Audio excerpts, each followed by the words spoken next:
I know divorce paper, জলদি sign করো। First sign করো ওই পেপারে।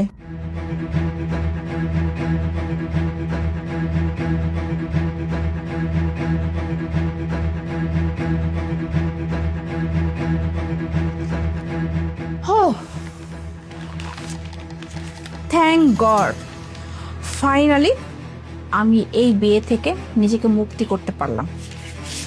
অনেক হয়েছে অনেক, আমি জাস্ট ফেড আপ হয়ে গেছি তোমার মতো এমন একজন বেকার হাজবেন্ডের সাথে সংসার করতে করতে।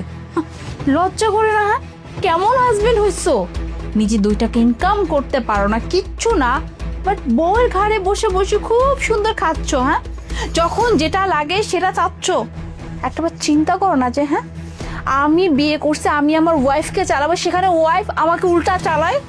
6টা মাস তুমি ঘরে বসা, এই কিছু করছি, শুনতে শুনতে শুনতে আমি জাস্ট ফেড আপ হয়ে গেছি।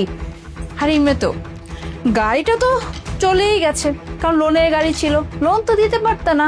হ্যাঁ, বাকি আছে এই ফ্ল্যাটটা, আর কদিন যদি ওয়েট করতাম তাহলে এই ফ্ল্যাটটাও চলে যেত। এই ফ্ল্যাটটা যাওয়া মানে মাথার উপর থেকে ছাদ যাওয়া, আর আমি মাথার উপর থেকে ছাদ যাওয়ার আগেই তোমাকে সরিয়ে ফেলছে আমার জীবন থেকে। ব্যাস, আমার মাথা থেকে ছাদটাও সরলো না। আর এখন আমি কোনো কোটিপতি একজন ছেলে দেখে সম্পর্ক করে বয়ফ্রেন্ড বানিয়ে ব্যাস আমি আমার লাইফটা খুব সুন্দর মতো করে সেট করে ফেলবো। মোনা, খবরদার, হ্যাঁ, একদম একদম আমার হাত ধরার চেষ্টা করবে না।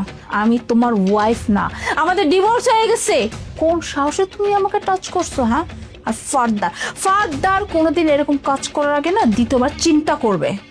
মোনা, তুমি যেভাবে কথা বলছো না, কথাগুলো না রিয়েল লাইফে মানে না, জানো তো? রিয়েল লাইফে না একটা মানুষের দুইটা রূপ থাকে। একটা সাইডে সে তার ভালো দিকগুলোকে শো করে, প্রত্যেকটা মানুষকে বোঝানোর চেষ্টা করে যে সে আর বাকি 5-10টা মানুষের থেকে আলাদা। আর একটা সাইড থাকে ডার্ক সাইড, যেখানে সে তার পাপ কর্মগুলোকে ঢেকে রাখার চেষ্টা করে, তার অতীতগুলোকে ঢেকে রাখার চেষ্টা করে। সে মানুষটা আসলে কেমন সেই জিনিসটাকে হাইড করার চেষ্টা করে। মোনা, তুমি কি বলতে পারবে বিয়ের পর থেকে শুরু করে আজ অবধি কোনোদিন আমি তোমার সঙ্গে কোনো খারাপ ব্যবহার করেছি? আমি কিন্তু তোমাকে যথেষ্ট ভালোবেসে আসছি মোনা, কখনো কোনো কিছুর আমি কমতি তোমাকে অনুভব করতে দেইনি। আর আজকে তুমি এই টাকা পয়সার জন্য আমাকে ছেড়ে চলে যাচ্ছ। একটাবার আমাদের স্মৃতিগুলোর কথা তুমি ভাবলে না? মাত্র 6 মাস হলো মোনা আমি ঘরে বসে আছি, এর মাঝখানে আমি তোমার কাছে বোঝা হয়ে গেলাম। আমার খরচ তুমি চালাতে পারতেছো না, অথচ একটা সময় আমার যখন টাকা পয়সা সয় সম্পত্তির কোনো কিছুর অভাব ছিল না, তখন তুমি না চাইতে আমি তোমার চাহিদাগুলোকে বুঝতে পারতাম, আর সেটা আমি তোমার হাতের কাছে এনে হাজির করে দিতাম। এত সহজে সবকিছু ভুলে গেলে মোনা? তুমি তো আমার ওয়াইফ। হাজব্যান্ড ওয়াইফের সম্পর্কের মতো পবিত্র সম্পর্ক পৃথিবীতে আর কয়টা হয় বলো তো? তুমি আমার ওয়াইফ হয়ে তোমার হাজব্যান্ডের বিপদের সময় যদি পাশেই থাকতে না পারো, যদি ধৈর্য হারিয়ে ফেলো, তাহলে কি করে হবে বলো? আমি অবাক হয়ে গেলাম মোনা তোমার ব্যবহার দেখে। এই যে রাখো তোমার কথা। হ্যাঁ, কি ভাবছো? হ্যাঁ, তোমার মতো এরকম একজন বেকার মানুষের সাথে আমি আমার জীবনটা শেষ করে দিব? ওরকম বোকামি আমি না। আমার নিজের জীবন আছে, নিজের শখ আছে, নিজের ভবিষ্যৎ আছে। আর তুমি একটা বেকার ছেলে, হ্যাঁ, যার জীবনে কোনো অ্যাম্বিশন নাই, কিচ্ছু করতে পারবে না। কিছু যদি করতেই পারতা তাহলে এতদিন অবশ্যই কিছু করতা। বাট কথা আছে না, সব মানুষের মুরুদ থাকে না বউ পালার। তুমি হচ্ছে তেমনই।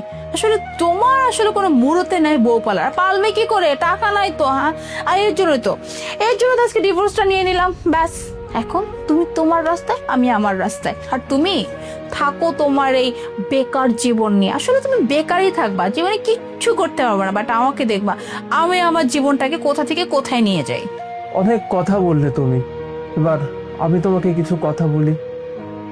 আসলে তুমি তো জানো যে আমি কখনো তোমার কাছে কোনো মিথ্যা বলতাম না। আমার লাইফে যখন যা ঘটতো তাই বলতাম। কিন্তু হ্যাঁ, এত কিছুর মাঝেও অনেক বড় একটা সত্যি আমি তোমার কাছে গোপন করেছি মোনা। আর সেটা কি জানো? তুমি জেনে আসছিলে না যে বিগত 6 মাস যাবত আমার কোনো চাকরি নেই, আমি বাসায় বসে আছি, আমার কাছে কোনো টাকা পয়সা নেই। এটা সম্পূর্ণ মিথ্যা ছিল।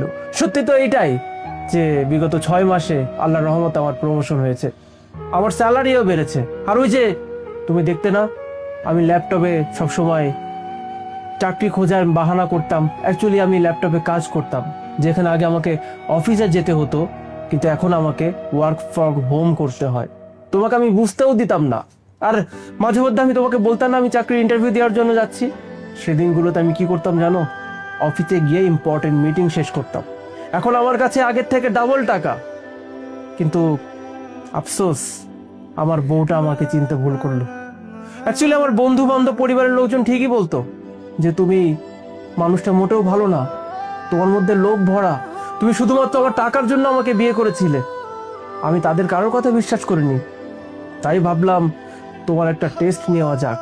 আর এরপর থেকেই আমি তোমাকে বলতে শুরু করি যে আমার জব চলে গেছে, আমি বেকার আর বাসায় বসে আছি। ব্যাস অমনি তুমি তোমার আসল রূপ আমাকে দেখিয়ে দিলে মুনা। আসলে আমি হেরে গেলাম, মানুষজনই জিতে গেল। অনেক আশা ছিল আমার তোমার উপর, ভেবেছিলাম মানুষজনকে গিয়ে জবাব দিব যে না, আমার মুনা অন্য 5-10টা মেয়ের মতন আমার মুনা আমাকে অনেক ভালোবাসে। কিন্তু আসল রূপটা তুমি দেখিয়ে দিলাম মুনা, অনেক ধন্যবাদ। কি বলছো তুমি? মানে তুমি চাকরি করো, মানে তোমার চাকরি আছে আর এত এত টাকা ইনকাম করো?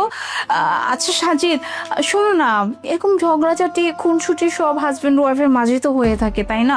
আর আমি এই যে ডিভোর্স রাগের মাথায় নিয়েছি, বাট এটা সিরিয়াস না, আমার দরকার পড়লে আবার বিয়ে করে ফেলবো। আমার তোমার সাথে থাকতে কোনো সমস্যা নেই, কারণ তোমার এখন টাকা পয়সা সবকিছুই আছে। আমি আমি কেন অন্য কারোর সাথে থাকবো? আমি তো তোমার সাথেই থাকবো, তাই না? কারণ তুমি আমার হাজবেন্ড। আসলে মানুষ লোভী হতে পারে, কিন্তু তোমার মতো এরকম জাত লোভী আমি আমার জীবনের একটাও দেখি নাই মুনা। যে শুনলা যে আমার কাছে টাকা পয়সা সয় সম্পত্তি কোনো কিছুর অভাব নেই, আমার প্রমোশন হয়েছে, অমনি তুমি তোমার ডিসিশন বদলে ফেললে। আচ্ছা আমি যদি এখন তোমাকে বলি যে এতক্ষণ ধরে আমি তোমার সঙ্গে যে এই কথাগুলো বললাম সব মিথ্যা ছিল, প্র্যাঙ্ক ছিল, তখন নিশ্চয় তুমি আবার বলবে যে না তুমি আমার সঙ্গে থাকতে চাও, আমাকে ডিভোর্স দিতে চাও। হ্যাঁ, অসম্ভব মুনা। ডিভোর্স পেপারে তুমি তো অলরেডি আমাকে সাইন করিয়ে নিয়েছো, তারপর আমার সঙ্গে থাকার কথা, আমার সঙ্গে সংসার কন্টিনিউ করার কথা তুমি চিন্তা করো কি করে? আমি তো তোমার মতো আমার লোভী মানুষের সঙ্গে সংসার করবো না, রাইট? শোনো মুনা, তোমার প্রতি আমার এতদিন যতটুকু সম্মান ছিল, আজকে তুমি যে এই কাজটা করলা, আমাকে থাপ্পড় পর্যন্ত মারলা, এরপর তোমার সঙ্গে আমার জাস্ট কথা বলতেও ঘৃণা হচ্ছে। তোমাকে জাস্ট 5 মিনিট সময় দিচ্ছি, তোমার জামা কাপড় আমার বাসা থেকে গোছাবে আর আমার বাসা থেকে চলে যাবে। আমি তোমার চেহারা দ্বিতীয়বার দেখতে চাই না, যাও। তোমাকে কি ঘাট ধাক্কা দিয়ে বের করে দিতে হবে? যাও।